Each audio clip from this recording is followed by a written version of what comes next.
Hey guys, what's up, Tax here? Welcome back to the next episode of F1 2017 Mod Career Mode. Today's the Canadian Grand Prix, and a track I really do love, so fingers crossed here today we can do a good job. Slightly wide through turn 2 there, meaning we don't get a very good run, and we're only P16 after the first couple of corners here, but I didn't really expect to get Monaco levels of qualifying out of today, because let's be honest, that seemed to be a little bit peculiar. I did not expect that whatsoever, but here today, top 10, solid top 10 would definitely be do me good here today, but a slight lockup there means we're currently in P13, so a little bit of work to do here in the second half of this Montreal lap. And we've also got to factor in that big long straight with the Mercedes power and the low downforce settings and the Force India definitely should come into their own. So up to the hairpin here, which is a very good overtaking opportunity really here in Montreal. We'll see how it works out in the race for us. Onto the brakes there, not too bad whatsoever, just hitting the apex as well, so that's pretty good there. Currently in P10, P9, okay, that's not too bad whatsoever. P8, obviously we're overtaking people with not so good engines here because it's just a straight line. So down the back straight with the DRS wide open, Hamilton and Bottas sort of flickering in and out of leading this session here. It'll be interesting to see who's most committed through the final corner. We do a good job through there, we gain a position up to P7, DRS wide open, up to the start finish line. Could this be another good P7 finish? Oh, it flickered to P6 there for the last second, but I think it's P7. Yes, it is P7 as we cross the line there. Esteban Ocon would be pretty happy with that. So awesome stuff for us there to gain the time there right at the last corner there to get ahead of Lance Stroll at his home Grand Prix.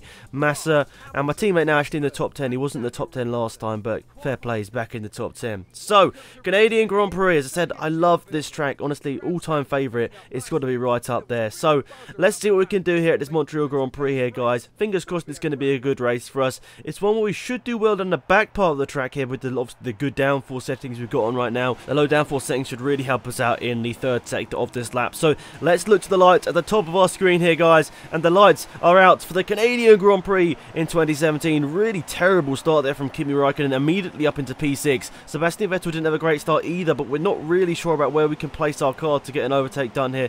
Trying to look a little bit wide here, we're not going to be able to get an overtake done there. Sebastian Vettel just is too good through that part of the track. He knows where to place his car to make sure we don't get an overtake done here. So through the first couple of corners on this lap here, slightly running wide through there, meaning we lose a bit of time there to Sebastian Vettel, but I think we have actually like superior straight line speed on everyone here today. We have really good top end speed, so hopefully by the time we get to the third sector we're still close enough to Vettel to possibly get an overtake done here. So as we head through the second sector here, under the bridge any second now, this is the part of the track I continuously struggled with in this race, so I completely messed it up quite a few times, but luckily we didn't get a penalty right there. Good stuff. So P6, we're quite close to Sebastian Vettel here, so with our superior straight line speed we might be able to get an overtake done here. So wide line in, faster line out possibly, not really, not much of a difference there down the back straight. Vettel sort of staying the same amount ahead of us there, so it's going to be tough for an overtake, or is it because we've got really good straight line speed here? Sebastian Vettel like a sitting duck there, past him up to P5, awesome stuff there into the final chicane. And let's go on board with Sebastian Vettel there and see how it all looked from his perspective here. There's just nothing you could do there. We just easily breezed past him here. But some interesting battling behind. Lance Stroll has made a bit of an accident here, because he's trying to go 3 wide into the last corner there and has just spun himself into the middle of the pack here. So let's have a look on board with Lance Stroll here. He's trying to go past Kimi Raikkonen after that terrible start. They're currently 3 wide with Massa on the outside here. So Stroll, he probably should just back down it for the best of him, but he's gone for a spin and he's dropped loads of positions here. So on board with us. Oh, we made a slight mistake there, and Vettel's gone back through. We just jammed on the brakes there, a little bit annoying. You can see here, Vettel's really pushing me. I just locked up the brakes a little bit there, trying to defend from him, and he's back through, and he's gained a position there. I'm back down to P6 there, a little bit annoying.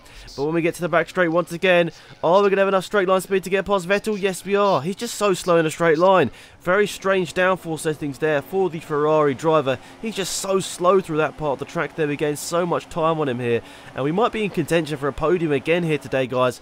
I mean, I didn't expect it in Monaco, let's be honest. I did not expect that whatsoever, but here today I definitely thought there's a possibility we could be battling in this top 5 here. So final chicane here as people are starting to filter into pit lane a little bit sideways, but we have got the DRS, which is pretty awesome. Verstappen's led this race now and got the fastest lap as he is free of other cars in front of him. Oh, we've gone slightly wide into turn 1. Are these ultra soft tyres now starting to die away? I mean, I wouldn't put it past them, because let's be honest, they are only supposed to last a couple of laps. They're sort of primed for the qualifying session. So lap number 7, I thought, let's throw it into pit lane here.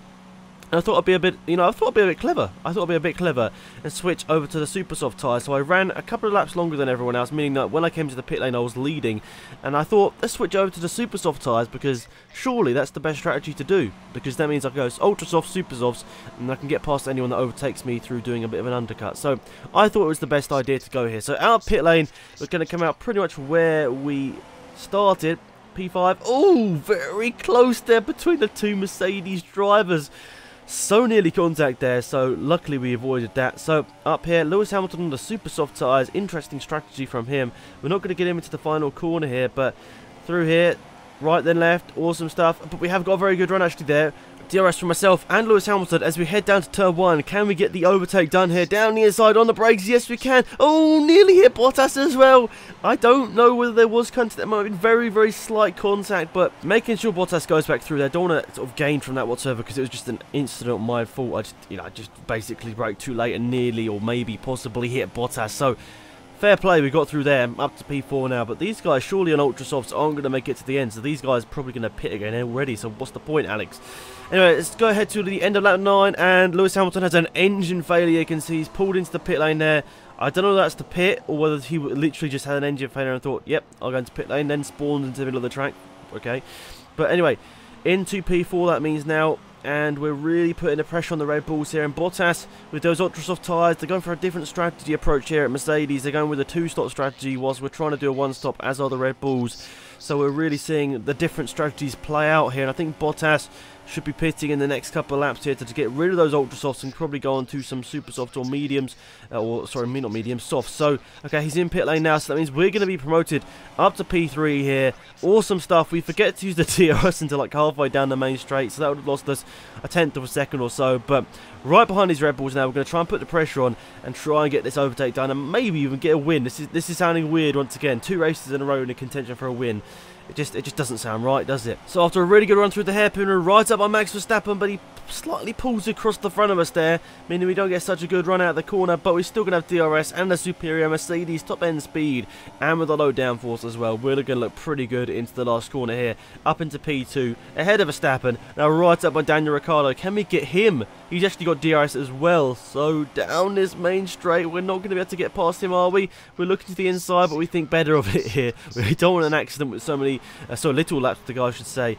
This could be a really good result for us here, and hopefully by the time we get to the straight next time by, we might be able to get past Ricciardo, because surely he's not going to have DRS. He's got a Renault power unit basically under there as well, so we should be pretty good here. So let's see what we can do. So we're going to see in the first sector, what is the gap between myself and Ricciardo? It's literally just tenth of a second, as you can see right there, but it's actually a green sector from us there, because I can say probably thanks to a bit of the DRS down the main straight as well, so that's pretty good for us. On lap number 14, you can see both the Red Bulls have switched positions here, and basically Ricciardo is down to P2, and they still just keep switching around. And as we're on lap number 15, the Red Bull cars just keep switching around and around. Oh, what's happening here?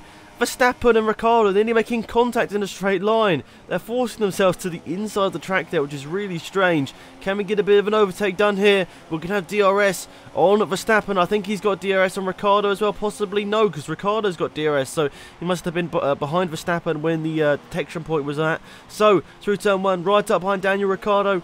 Can we get an overtake done here? We should have good traction, but it's not quite enough. Are these super soft tyres starting to fade away? I wouldn't put it past them. They're not supposed to last as long as these soft tyres. But with a couple of laps to go, hopefully I'll be able to make them last here, so fingers crossed. So still tenth of a second between myself, Ricciardo and Verstappen. So as we go across the line, on to lap number 17, and oh my... Oi, Force India, why didn't you tell me? Why did you leave it until the last or the penultimate lap to tell me? Lads!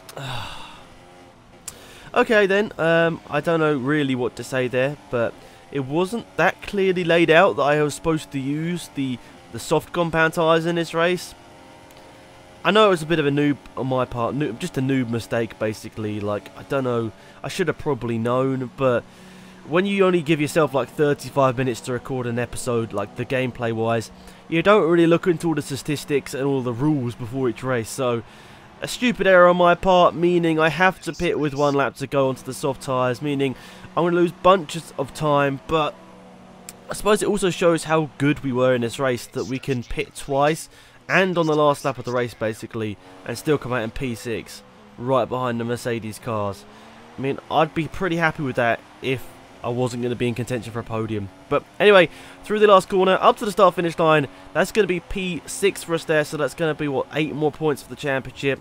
26 points in 2 races. I think I'll definitely give a thumbs up to that, but it should have been a whole lot more after being in P2 as we got the penalty or the reminder to pit. So, frustrating times, but that's the way it is in F1. If you don't read the rules, you're probably going to fail. So there we go, Red Bull very happy with that. I think that might be their first race win of the season, and, well, fair play to them. They risked the strategy where it was just a one-stop strategy. The safer option probably would have been going on to the two-stop strategy where you went super soft, or sorry, ultra soft, and then soft. Well, the Mercedes cars did, but then also they were quite slow, so you've got to look at it from both aspects here. Maybe Red Bull were, just the cleverer guys this weekend to risk it. So there we go. Red Bull 1-2, and fair play. Sebastian Vettel is in P3, so good on him to get those points for Ferrari. He's going to need those because he's quite far behind in the championship right now. So Ricciardo's going to be very happy with those 25 points as the champagne sprays here in Canada. Vettel's going to get a lot of the champagne all over him, and the camera is too. Overall, just very disappointed not to grab a podium for myself this weekend. I felt like we deserved it. We had good pace, and just a silly mistake on my part meant that that wasn't the case. So, quick look at the standings shows that Daniel Ricciardo did a really good job this weekend and managed to grab the victory. So let's have a look at the standings here then, guys. Bottas extends his lead even though he finished P5 on 139 points. Hamilton DNF'd obviously, so only still on 107. Ricciardo's jumped way up the order here, or way up in points at least. He's on 91. Verstappen on 82, and now ahead of Vettel, who's on 79. We've got 57, which is a bit disappointing. Would have liked to have had more, considering this race should have been going a lot better in our way. Stroll has 52, as does Raikkonen right now. Raikkonen started to step it up in recent races. He's now right up behind myself and Stroll in the positions. Perez is on 18 points, still he didn't score this weekend. Alonso has 11 points. Then the other points finishes this season which aren't on the leaderboard. Felipe Massa has 9 points, Romain Grosjean has 7, Carlos Sainz has 2 points, and Stoffel Van Dorn has 1 point. So that's it for this video, guys. Please remember to leave a like on the video if you did enjoy, and subscribe if you're new to the channel. And I'll see you all soon for more F1 2017 Modded Career Mode. Goodbye.